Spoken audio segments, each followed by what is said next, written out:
Welcome in, ladies and gentlemen, to this Thursday edition of All Access AM. I'm Billy Embody, hoping that the camera comes into focus here a little bit.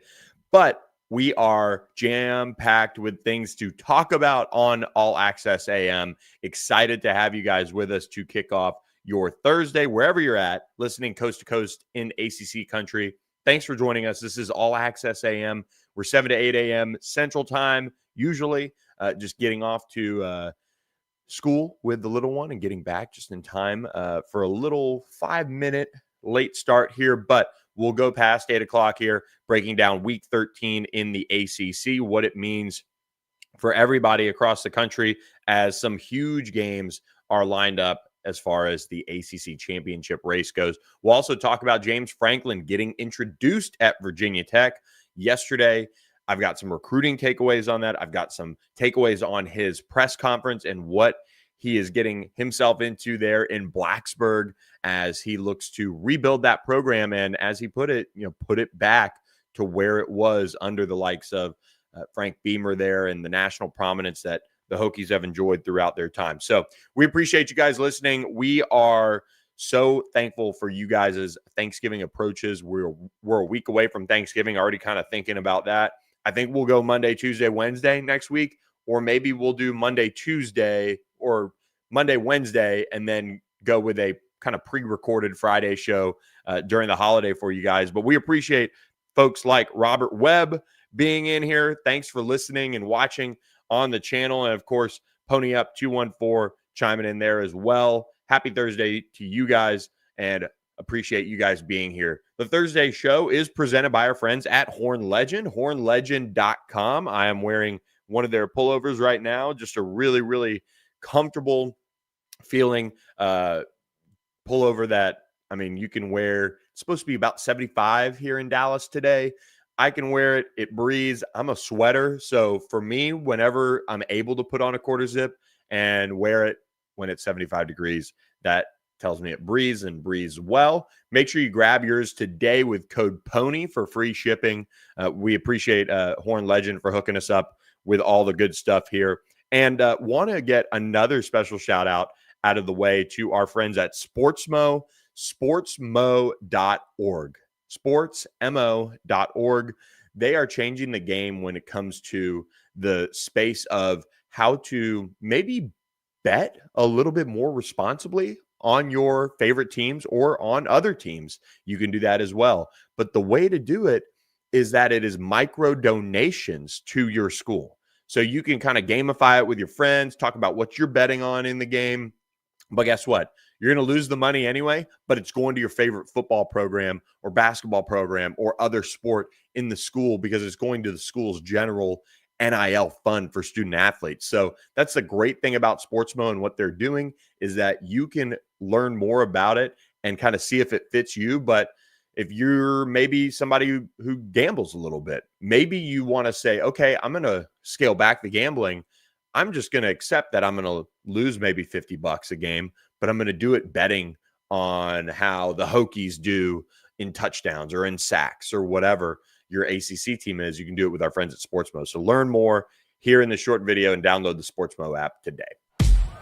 Sportsmo lets you make a more direct impact on the game because it lets you, the fans, fund your favorite college football teams in a straightforward way. In a you win and I'll give way. In a I need you to show me your running game is alive and then I'll donate way. These real-time tax-deductible microfunds lead to impact your team can feel. Every cent you send mixes with every drop of sweat they put in. Form your squad. Boost your friends when a play comes through. A new way to follow the game. And cha-ching, your favorite team. So what do you say, difference makers? Ready to power the play? Sportsmo. Download today. Let's smo. All right. Appreciate Sportsmo for all they do for us here at All Access AM. Got a question in the chat right away from Pony Up 214. Appreciate it. Can you talk about how SMU can get to the ACC championship game? Absolutely. So the easiest way, and SMU tweeted this out, is they need one of Georgia Tech, or Virginia to lose over this weekend between Georgia Tech and Pitt, or Virginia Tech, Virginia next weekend. So then SMU needs to win out, take care of business, and that would put them in the ACC championship game. If SMU were to lose a conference game over these next 2 weeks, one of them, only one, that would complicate things. You would need Georgia Tech to lose this weekend. You would need, I believe you need Georgia Tech to, it really gets complicated. The main thing is win out for SMU. I don't even want to go down the road of all the things that happen if SMU loses, but I can tell you it gets incredibly complicated for the Mustangs to get that done. And that's just not something you want to see as a whole. So that is the long story short. I think for me, thinking about it, somebody who covers SMU, they need to win out because, one, if they lose another game, then you're not going to go to the college football playoff in all likelihood to begin with. SMU's on the outside looking into the college football playoff rankings. They're just on the outside of the AP and the coaches poll.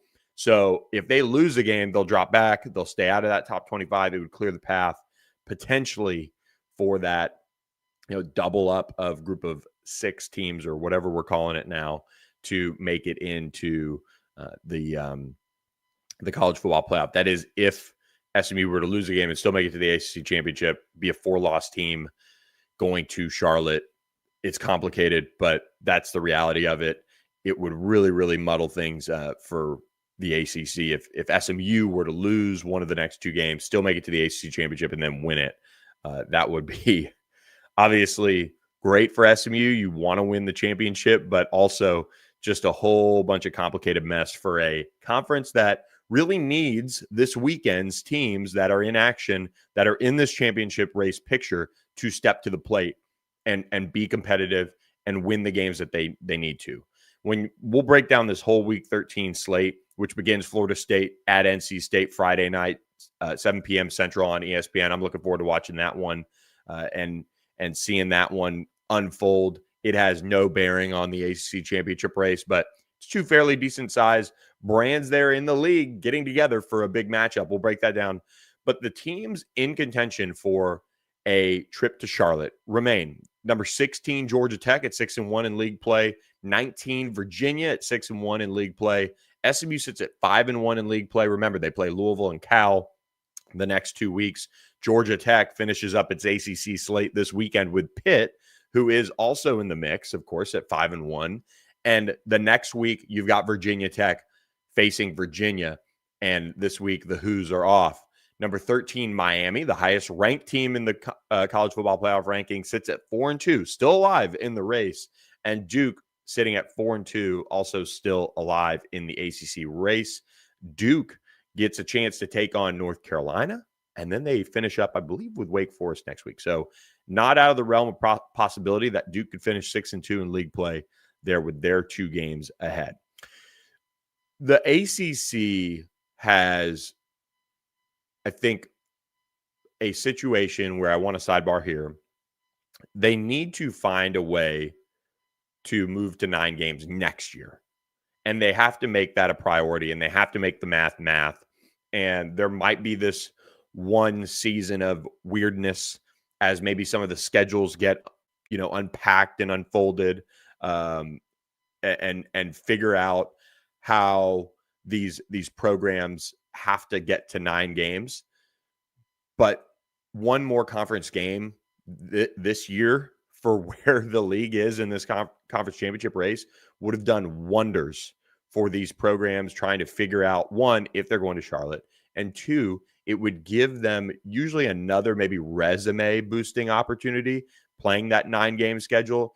I mean, we've seen Duke's schedule, for example. They didn't end up taking care of business against an Illinois, against a Tulane, and then against a UConn. That stinks. That's out of conference opportunities that they weren't able to put together. Do they schedule like that if they're playing a 9th ACC conference game? Probably not. But those are the type of teams that you'd rather it be talked about as a conference game versus seeing a Duke team go 0-3 against FBS teams in their non-conference. I'm pretty sure they played an FCS their season opener. If I remember correctly, it didn't exactly go well for a minute until they took over. So I'll check their schedule. Yeah, they opened against Elon. I think they were tied at half. They were tied at half. Good memory all the way back to week 1, Billy. The league has to find ways to create more drama around the race, but also finding ways to boost the resumes and boost that ability to talk about the league and how competitive it is and get the clarity. It's just a different feeling when you're looking at the SEC, for example, and you can't really yet compare the two leagues as far as, in my opinion at least, that upper echelon top 4, right? But you know what you have generally with the clarity that the SEC is providing this year because they're at that 9-game schedule with 2 weeks to go. Now, some of these will certainly have, I think, the directional schools last week or this week in the SEC, which you don't see as much of in the ACC outside of Clemson playing Furman this weekend. Furman this weekend. But you have these races that are still kind of hinging on some of these games, like Oklahoma, Mizzou this weekend. Big game. If the Sooners were to lose, that would obviously be kind of a really difficult loss for them to stomach. Ole Miss is off this weekend. They've got Mississippi State next weekend, Alabama, Auburn in the Iron Bowl, things like that can still impact the race in the SEC. But for the ACC, that is the biggest priority, I think, for Jim Phillips, and what they need to do moving forward is get to that 9-game schedule. It would help the league get clarity on their conference championship race quicker. It would maybe not have some of these storylines that are able to pop up, like if Duke had one more, I think, winning record ACC team on its slate, they're probably not in the conference championship race this weekend. If you popped in that UConn game for some other team like a Miami or something like that, you're looking at a completely different scenario there, with Duke kind of being already knocked out, Miami one step closer to getting there. Again, if you think of that in the right manner when it comes to Miami just straight up beating Duke on paper. So lots of things going on with this championship race. Here is the final piece here, and this is for the ACC fans listening out there, coast to coast. We appreciate you guys. Please hit that subscribe button, and thank you so much to Pony Up 214 for starting this conversation off with a little $10 super sticker. I appreciate that. I appreciate you for listening. Thanks so much for doing that and starting off my day really, really well. But the race for Charlotte, you have a couple of teams here, one in particular that can I think really cement themselves, obviously, in Charlotte. That'd be Georgia Tech. Pitt can take a huge step in that direction, but they still need help over the next couple of weeks. But Georgia Tech, with a win over Pitt, can clinch its spot in Charlotte this weekend. I think that would be nice for clarity when it comes to the league. I think that would be nice for the league as a whole to have that Georgia Tech team riding into that Georgia game as a team that has a spot in its conference championship game with one loss. But it wouldn't necessarily be good for those SMU fans out there, of course, listening. And we appreciate you guys as well. But Virginia, idle this week on a bye. In my opinion, here, if you're talking about the ACC and what's best for the ACC, Georgia Tech beating Pitt would be best, and then Virginia Tech taking care of business against Virginia would probably be best. I think SMU is a little bit more equipped than Virginia to make a move in the college football playoff if they were to get to Charlotte and win. Georgia Tech obviously has played at a pretty high level offensively, in particular, over the course of the entire year. The defense is really struggling right now, but Haynes King, you kind of can't count him out in any fight. Chandler Morris has played at a high level, but Virginia's just overall body of work suggests, to me at least, that when you're looking at what is best for the ACC, you need the best rosters to go to the college football playoff. And how do you do that? You need Miami winning out, number one, which would involve Miami taking care of business against Virginia Tech on the road, and then Pitt next week. That would put Miami as a 2-loss team they'd be probably still the highest ranked ACC team. I don't know if the highest, if like Georgia Tech, if they won the ACC championship, would jump Miami with a win in Charlotte over a ranked team like maybe Virginia or an SMU. But to pony up 214's question here, if the season ended today, who would be in the ACC championship game? It'd be Georgia Tech, Virginia. So that's where, for you, SMU needs a lot of help. In a sense, there's two games really that can control SMU's destiny if the Mustangs win out. That is Georgia Tech this weekend against Pitt.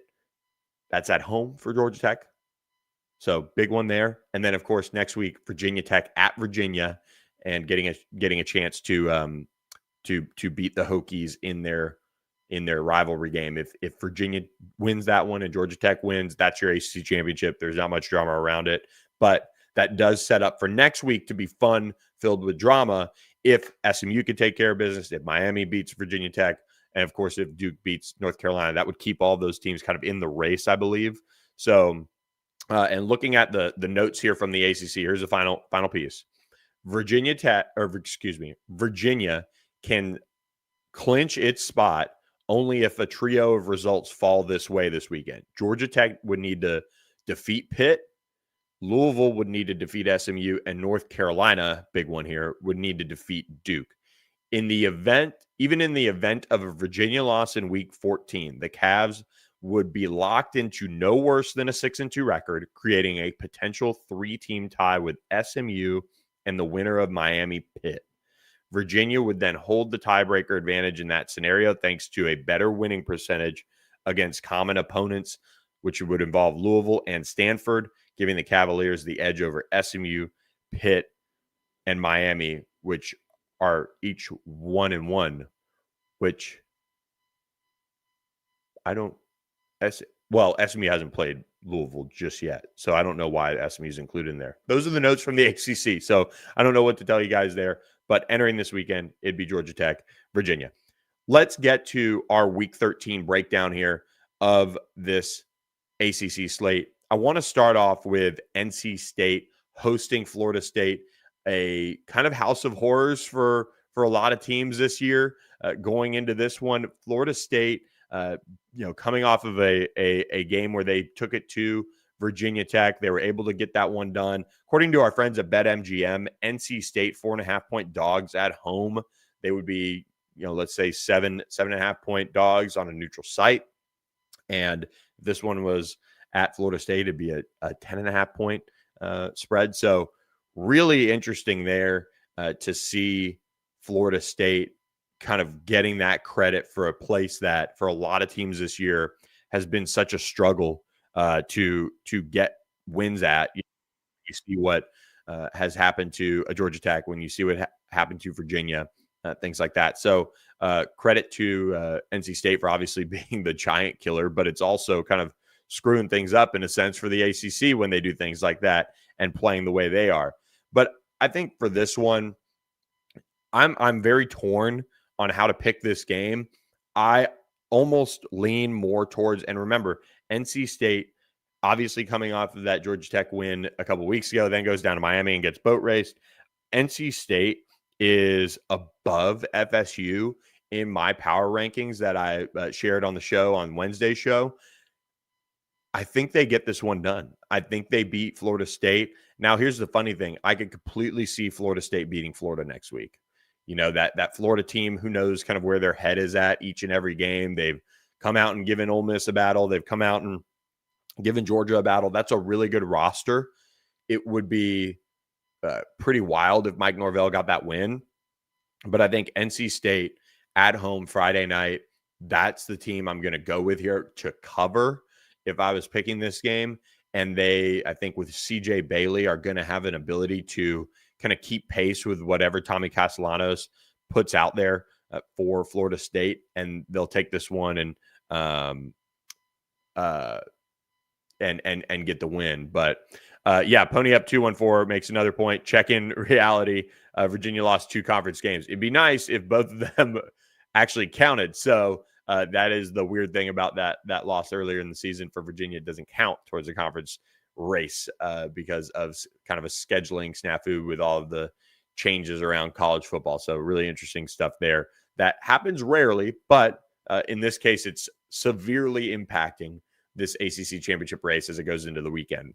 If Virginia had that second loss, I believe it'd be SMU and Georgia Tech sitting there in the ACC driver's seat. So really unique situation there, and kind of unique that they're sitting at home. They kind of get this late bye. They get that opportunity to prepare for a Virginia Tech team that, is going to go out and face Miami this weekend at home. And then they're going to have James Franklin on the sideline. We'll get to that in just a minute. But also you look at Virginia Tech, and I think the next 2 weeks are really going to tell James Franklin a lot about how some of these guys are going to fit or not fit into his puzzle going forward.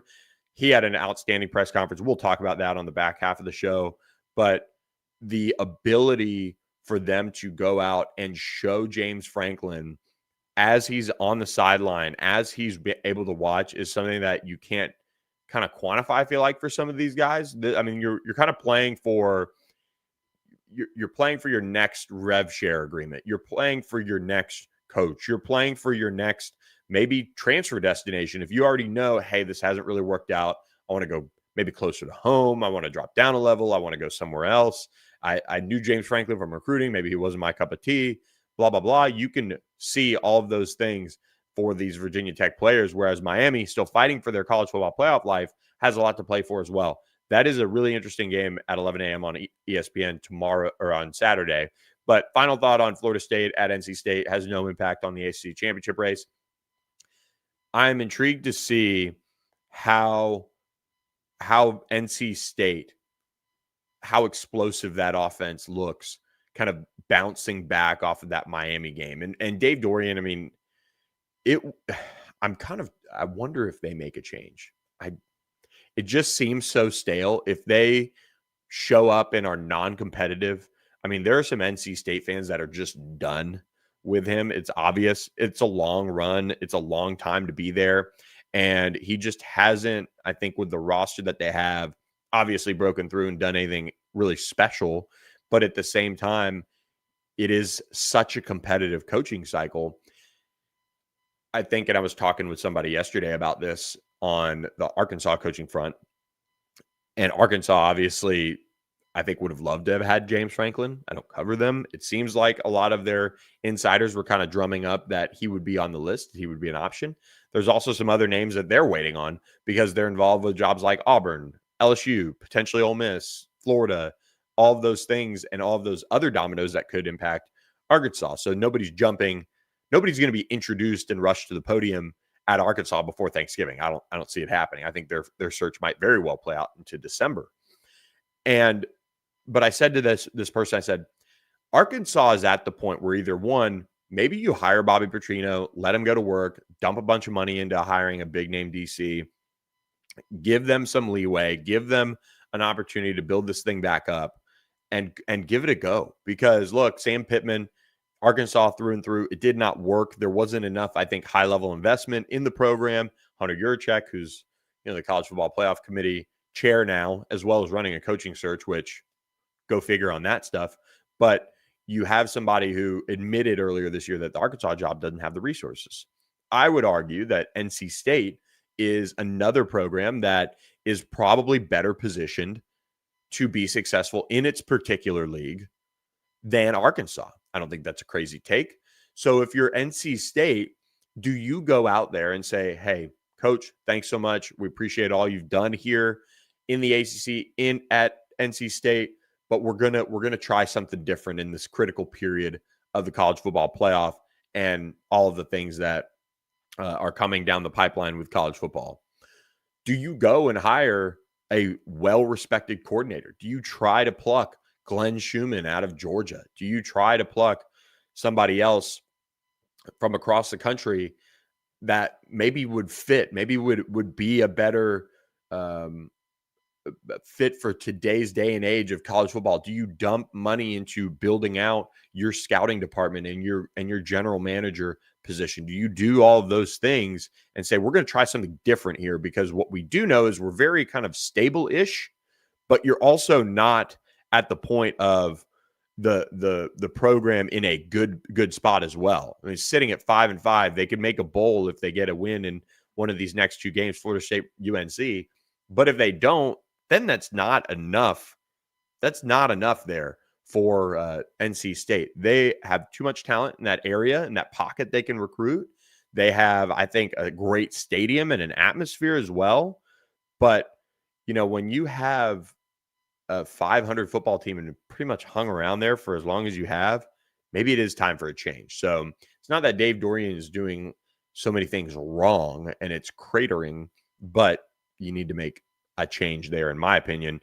This game against Florida State will tell me a lot as far as how things might go here in the next couple of weeks with Dave Dorian.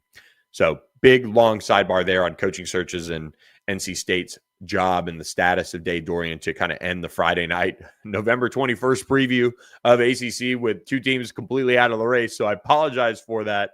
But I can tell you what, Saturday is jam-packed when you get to the slate of games. There are 8 ACC games on the schedule, 3 in the 11 o'clock window, 3 in the 2:30 to 3:30 range, and then 2 evening matchups for you guys to watch. So a jam-packed day of ACC football Saturday. Really excited about getting to enjoy some of that. I love the fact that, covering SMU, in a sense, the 11 a.m. game is right there staring everybody in the face. And then we'll see a lot of big games play out in that window with Miami, Virginia Tech. And then, of course, you've got, a couple others later on in the day. But I think for me, you start with this Miami, Virginia Tech game. And to Moore Rudder Wright's point, agreed, Virginia Tech will be ready to go.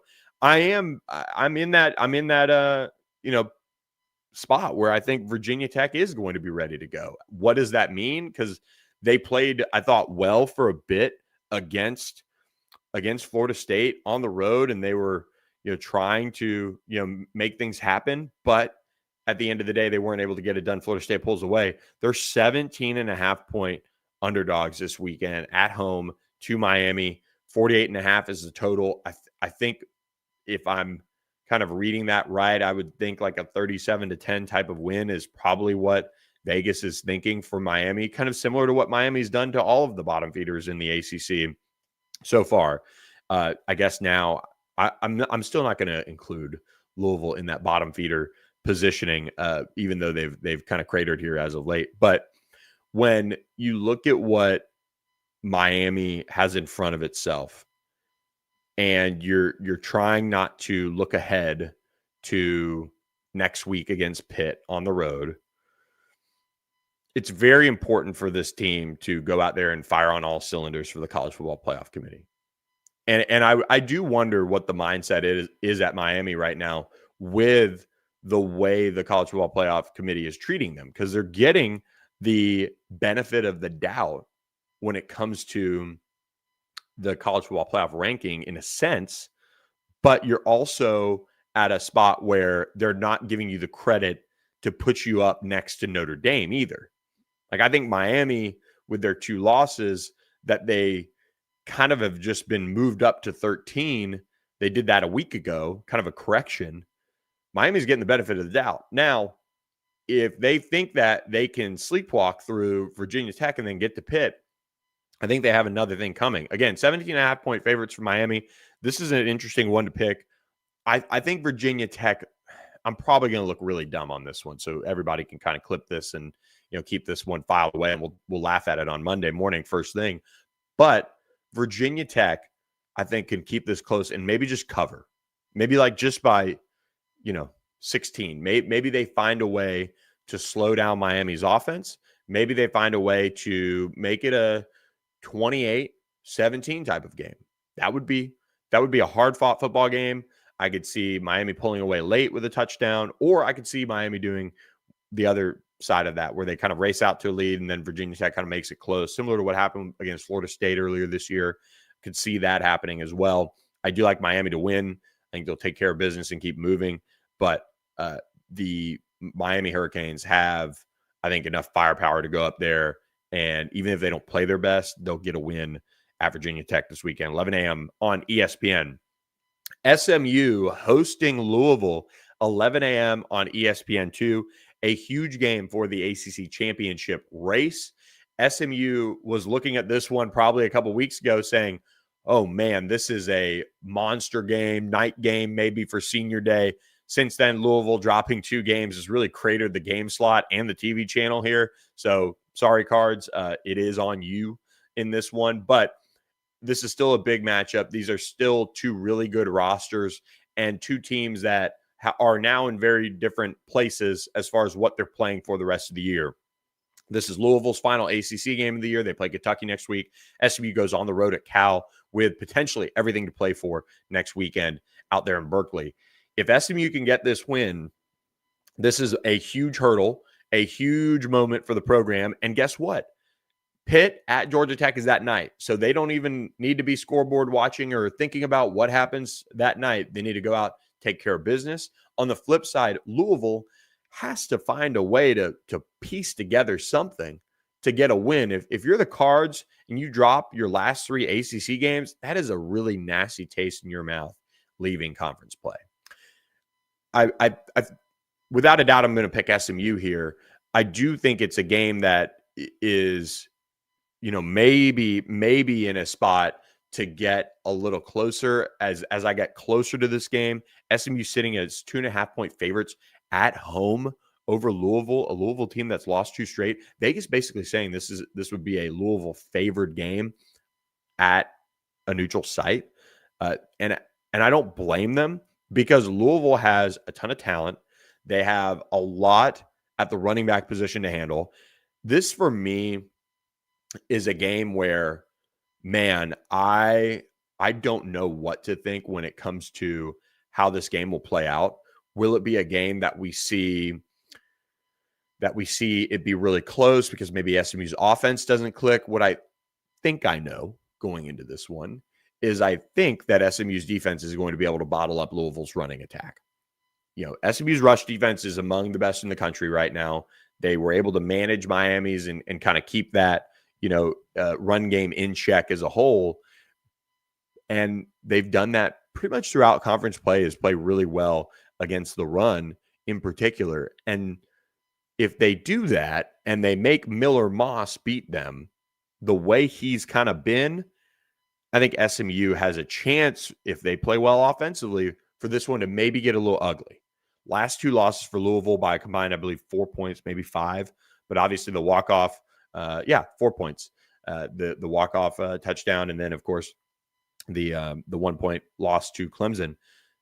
Do those losses, and does the culture for Louisville hold up under this stress, under this pressure that they've now been put under these last couple of weeks? That's a question I have. SMU, this is another game where they shouldn't be looking ahead. This is not like Wake Forest. This is not comparable.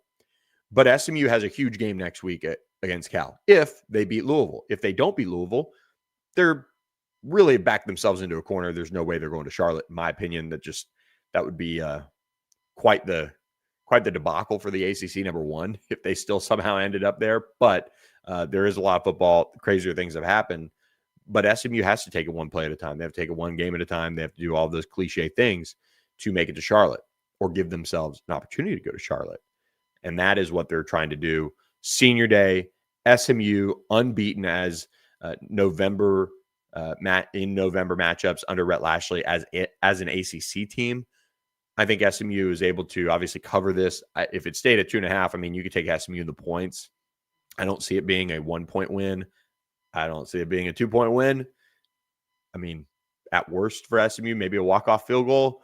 But the point is, I think SMU is able to move past this, although this is a scary kind of game for SMU because Louisville is also trying to not only punch back after these last 2 weeks, they're trying to punch back after SMU went in to Louisville last year and won a massive, massive football game on the road last year and were able to control that one kind of from start to finish. I know it got dicey there in the second half, but SMU kind of fell asleep there in that third quarter and allowed Louisville back into it. But they were able to kind of pull away and then close it out. So we'll see how SMU does this weekend against Louisville. But a huge game there, and one that I think for me, SMU is going to take. I see them covering and making it happen for them when it comes to their next game meaning something, and that'll be pretty cool for the Mustangs if they can get it done, because then you go out to Cal, and Cal is a really interesting team to predict, and I have no idea what would happen next weekend out there, but it could be a fun one. Finally, the 11 o'clock game on ACC Network, Wake Forest hosting Delaware.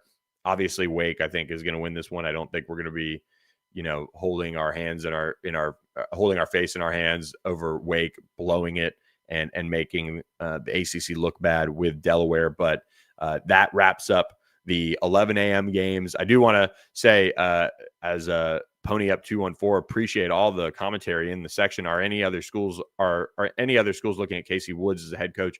I do think some schools are evaluating him. SMU offensive coordinator Casey Woods. Rhett Lashley calls the plays. I think with where Casey Woods is at in his career, he probably needs to either go the Johnny Brewer route and go call plays somewhere and go. Johnny Brewer is the Duke offensive coordinator, or he's well seasoned when it comes to managing recruiting, managing, a general offense and things like that. And he has SEC ties. I think if you can get him he interviewed for a few lower level jobs, like I think Troy, I think Middle Tennessee, some of these different jobs, kind of in that SEC footprint. Would not shock me if he popped up in maybe one of those. But he is certainly somebody that is being very patient, because obviously there's a great situation going on in Dallas right now too.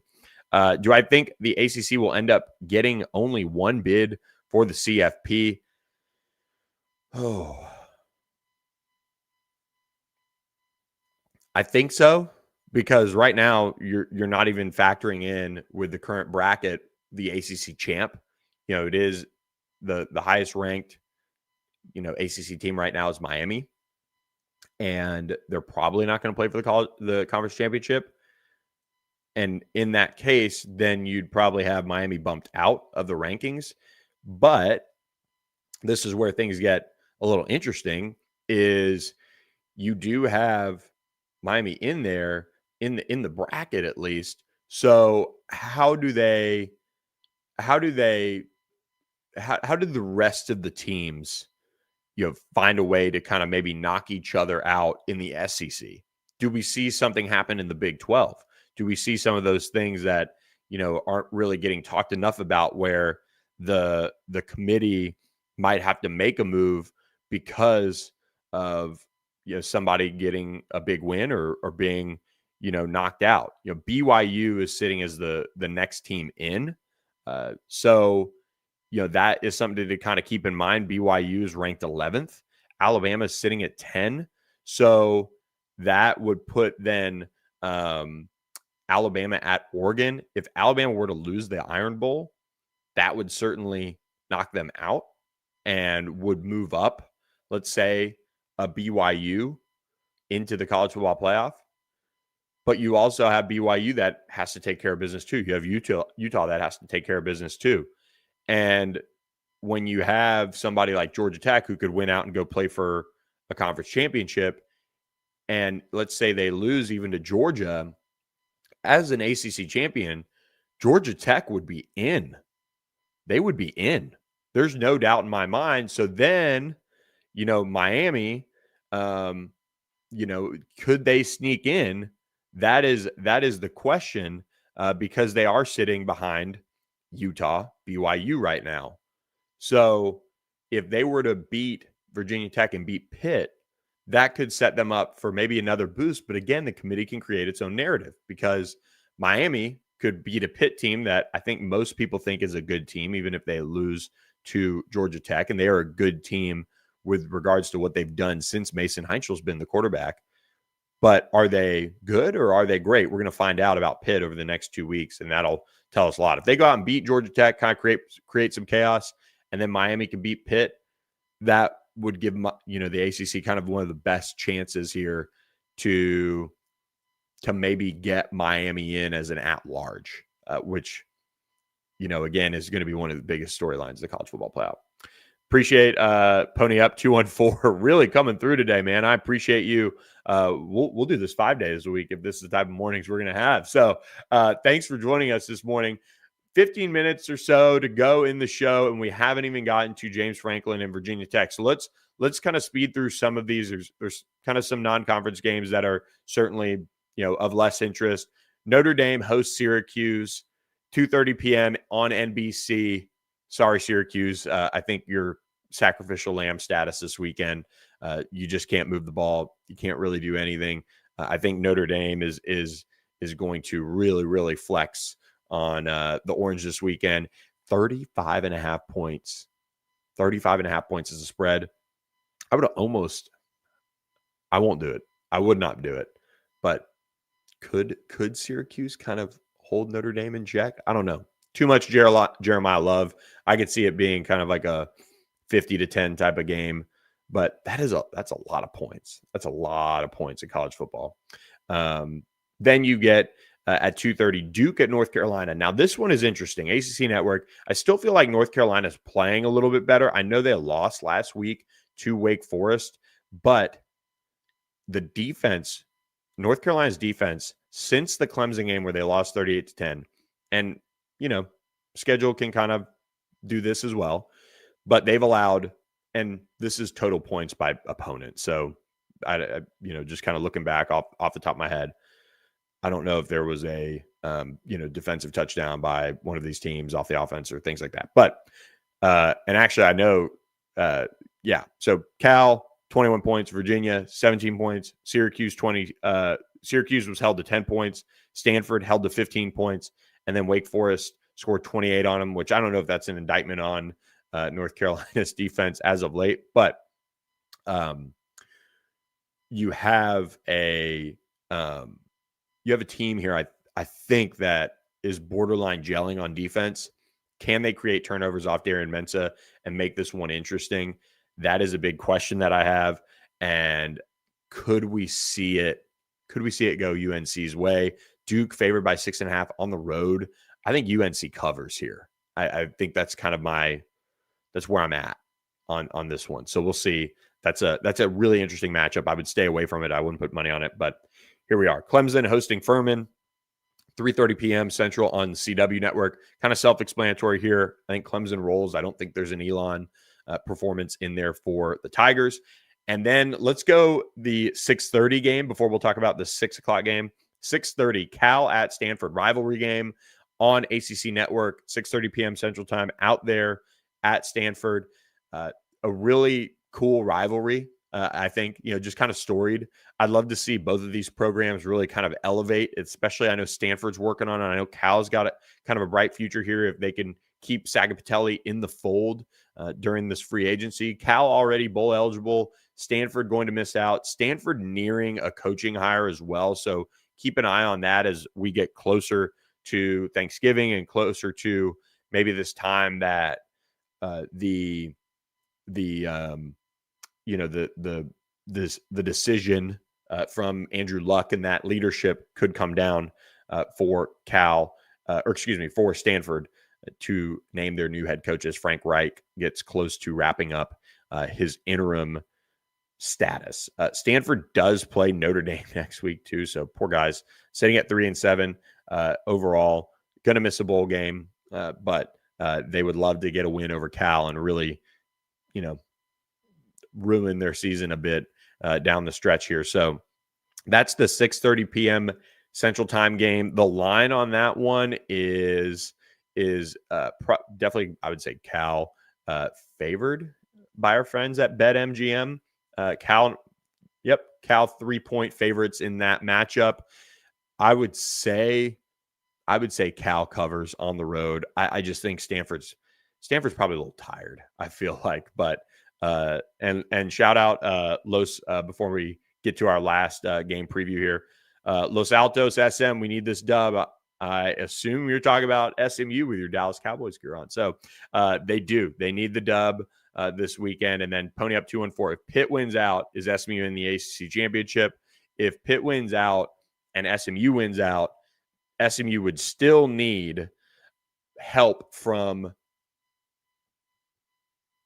yes, SMU would be in the ACC championship.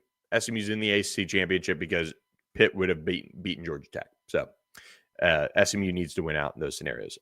More right rudder. Notre Dame would be the 4th ranked team in the ACC as of right now. Yeah, I mean, I could see it. I could see it. If they actually had to play the full schedule instead of getting to cherry pick some of the best. I mean, this, that's a great point. If that Miami Notre Dame loss was a conference one, they'd be sitting there in quite the interesting position going into this weekend, needing a lot of help. That's one great point there in the chat, that if Notre Dame was an ACC conference team, if they were an ACC team, I wonder what the talking points would be like compared to Miami. I really would be interested to hear that, because when it's put next to them, when it'd be put next to some of the other teams, how would that be viewed as, oh wow, well, Notre Dame needs help, or they need this or that to happen to make it to Charlotte? Oh man, like that must say that they didn't play a good ACC schedule, or they, this or that. I'd be interested to know the talking points. I don't know all of them, of course, because Notre Dame, of course, is not in the actual ACC, but that is a really good point to bring up there as we get into this final debate if Miami wins out over what they're going to do. All right, the main event here, Pitt at Georgia Tech. Huge ACC game. One of these teams is going to be in the race for the ACC championship. One of them is going to be knocked out, I would think. Georgia Tech favored by 2.5 points. So SMU favored by 2.5 over Louisville at home. Georgia Tech favored by 2.5 over Pittsburgh at home. They'd be dogs on a neutral site. Really interesting line here from Vegas. Really interesting line. I think they're committed to the bit when it comes to chaos in the ACC. I think they're committed to the chance that you see these teams really kind of find ways to create and cause chaos in this league, and all of that could go out the window with another poor performance by Mason Heinschel. I think we're past the point with Haynes King of him going down the road of having a poor performance. I don't think that is going to happen by any means in any fashion or world. But you do have a Georgia Tech team that is playing for everything this weekend. You're playing for their right to go to Charlotte. If they win this weekend, they punch their ticket. And I'm torn. Obviously, SMU fans in the chat, a lot of you guys, appreciate you being here on this Thursday morning.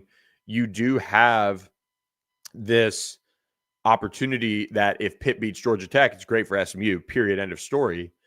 But will that happen? And I just don't know if Haynes King is going to let that happen. And I don't know if it's some sort of magic that is sprinkled on this Georgia Tech season right now and how they're able to survive. But I think this is going to be a really entertaining game. I could see this one being a 35-38 type of game. I could see it being a blast of a football game to watch. And you can see one of the league's elder statesmen kind of go out in league play, in regular season league play, in Haynes King. And then you're going to see one of the young, bright stars of this conference at quarterback step into the spotlight even more and bounce back from his performance against Notre Dame. So as far as my pick for this game, my gut tells me that Georgia Tech is going to win. My head tells me that Pitt is going to overcome the defensive issues that Georgia Tech has and has shown against inferior competition in this league, and they're going to win the game. So that is my dilemma. I lean Georgia Tech. I think there is some magic going on there in Atlanta.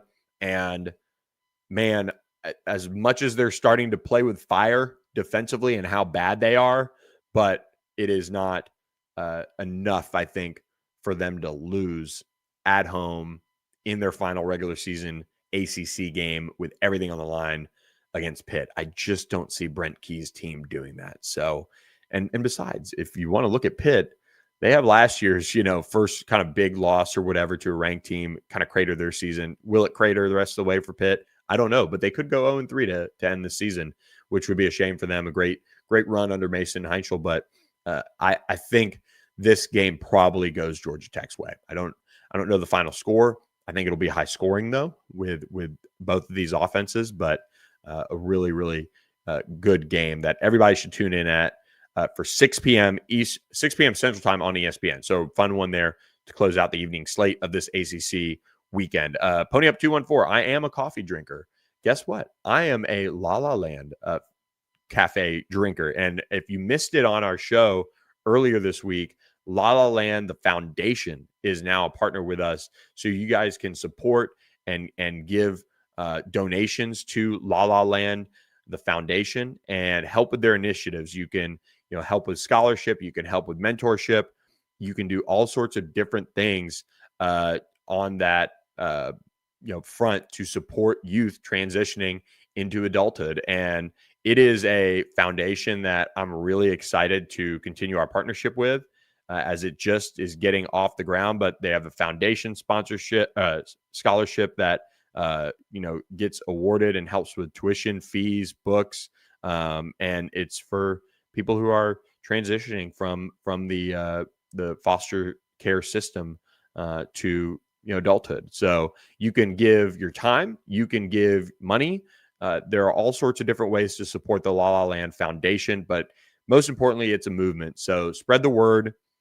LaLaLandFoundation.com. They've got great coffee as well. If you could find one of the La La Land kind cafes, but they that might be the way I need to start my day and go over there, get a little work done. Thanks to you, Pony Up 214, with your super stickers. So love coffee in the morning. I probably drink too much of it. Let's just say that, but really enjoy it. Had a cup this morning already, so I think it'll be a multi-cup day. Thursday is usually a really big get work done day. And on top of that, guys, tell you, I don't know if some of you guys hang your own Christmas lights, but this was my first go at it. Getting up there on the ladder, putting the little thing under the shingle and getting it all Clark Griswold out. I've got about 50 rows across the shingles now. I'm kidding, but really have to get that done the rest of the day. So little work, work, and then some housework around here, but definitely going to need the coffee to get through it. So check out our friends at La La Land Foundation and support them during this time of year as well, and help make a difference for somebody's life.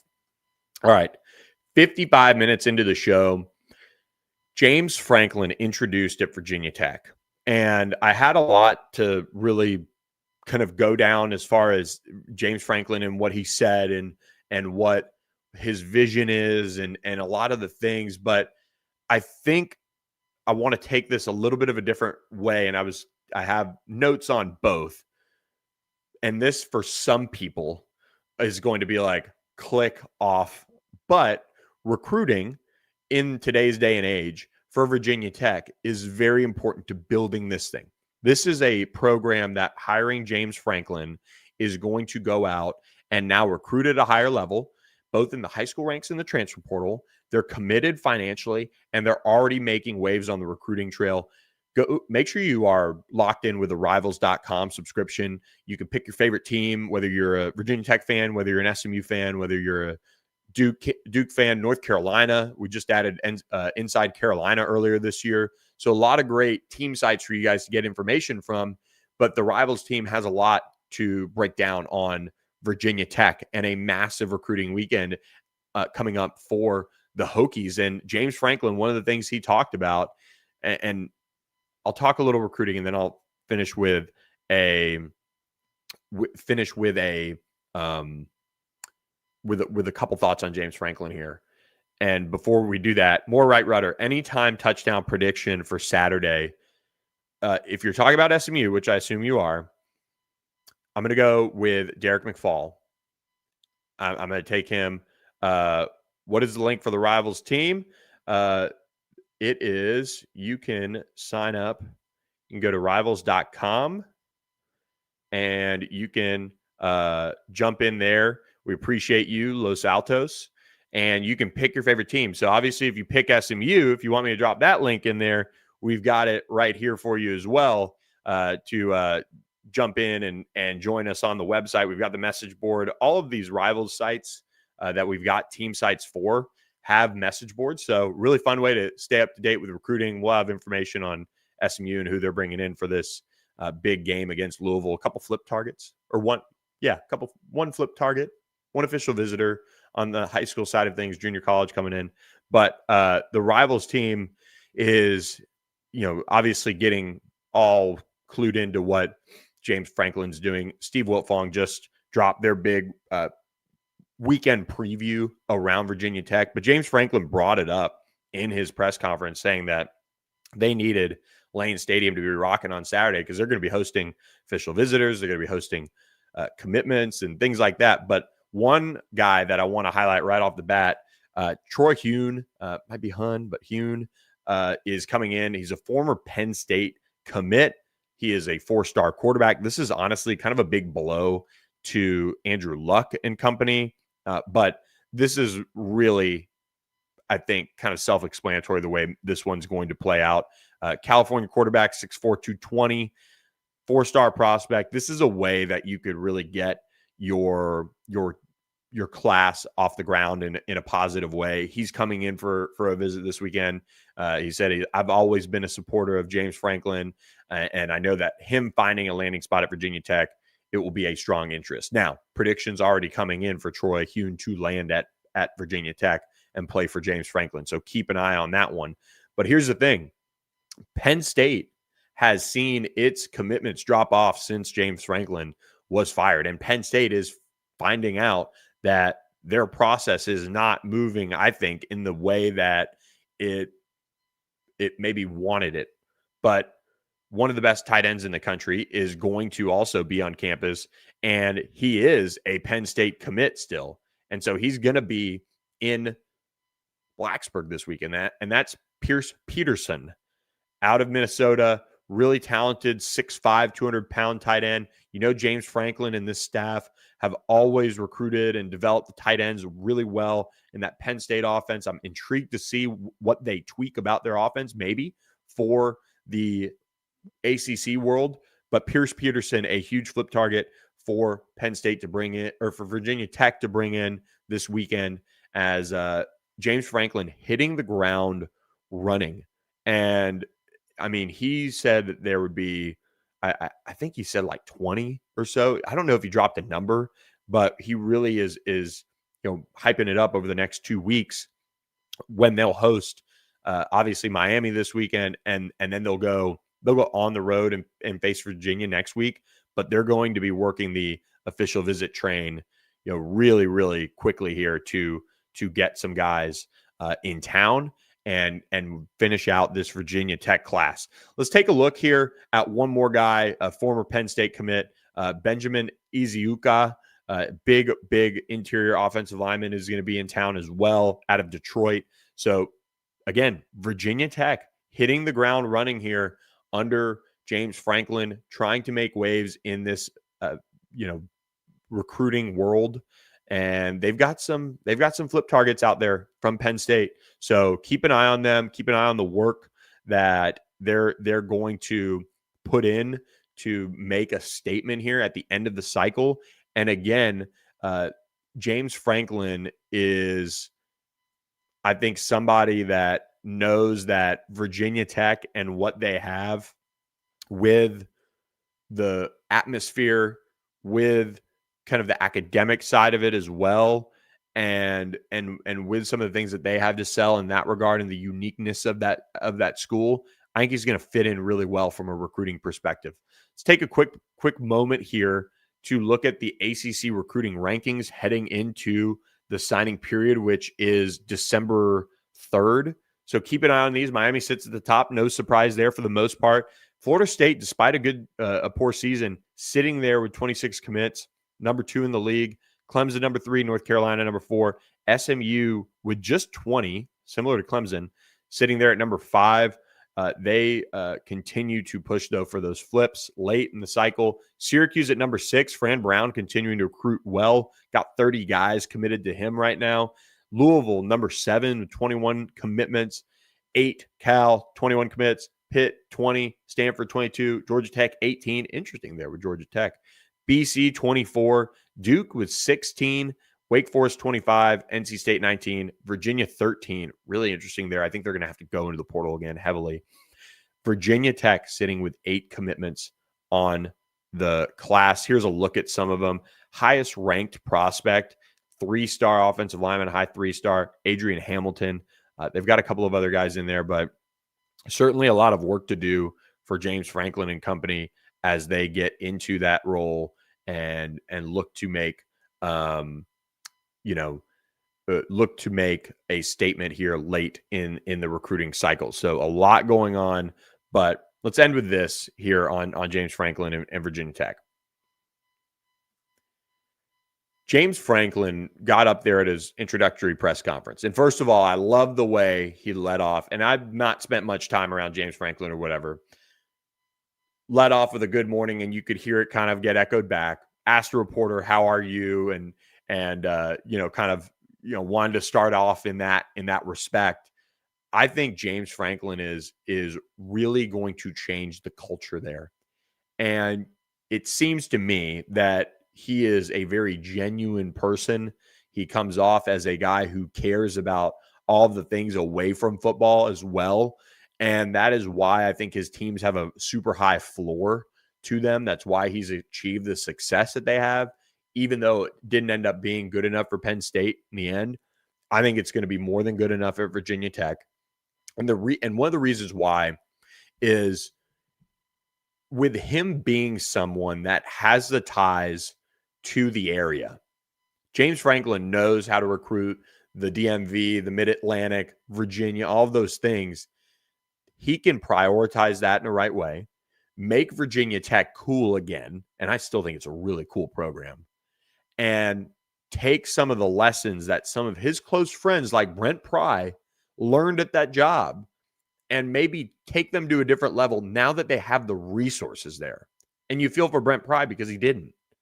But James Franklin, with what he can do in his world, I think the sky is kind of the limit for that program. Like they have a pathway to being a key ACC contender and being back in the national spotlight. So just terrific introductory press conference.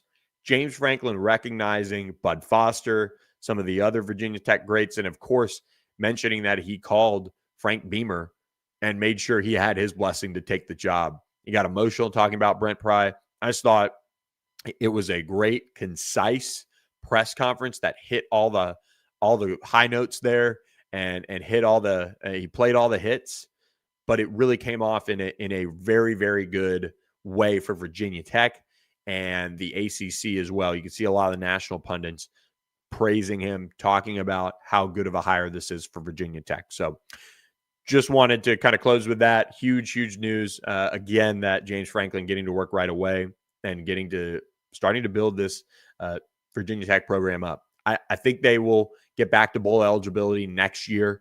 I think that'll be a relatively quick flip there in that regard. And then the year after that, I would expect them to be firmly in that conference championship race for the ACC. So with that, guys, final question for Pony Up 214. Any update on Kevin Jennings' ankle? He is good to go. He is ready to roll, I think. I mean, that bye week really helped him get a little bit healthier. So everyone, I really appreciate you guys being here on All Access AM. This was so much fun this morning. I really appreciate you guys joining me. And please do me a favor. Go to our YouTube channel, All Access AM. You might be watching, if you're an SMU fan, on the Pony Express channel. We're simulcasting. But what I really, really would appreciate if you guys would go over to the All Access AM channel and go visit that link right there and go hit the subscribe button. Here, I'll show you what it looks like if you'll hit up there. Boom. Hit that subscribe button. It is youtube.com/@allaccessam with a little hyphen there between All Access AM. So I'll drop it in the chat for you guys who have hung out with us all morning long. Really appreciate you guys being here with us. This has been an incredible show this morning that I really, really enjoyed. The chat interaction, that's what gets me going. I might have to give up coffee, my friend Pony Up 214, if I keep having days like this with you guys in the chat with all the interaction. So thank you guys so much for all the support. We appreciate all of our sponsors: Horn Legend, Sportsmo, of course, La La Land Foundation, and we have special news on a new sponsor next week that is unique. And I hope you guys will enjoy this one as well. Kind of a way for you guys to get ahead in the holiday gift giving department. So make sure you guys tune in Monday. Let's go Monday, Wednesday, Friday next week. Monday, Wednesday, Friday of next week. That'll be when we'll preview everything. Actually, I take that back. We might have to go Monday, Wednesday. Stay tuned to the channel. Stay tuned to the channel because I need to see when the ACC gets back in action. Do we have any Thanksgiving Day games to talk about? You remember that college football, of course, has the Thanksgiving Day games just like the NFL, but you forget that.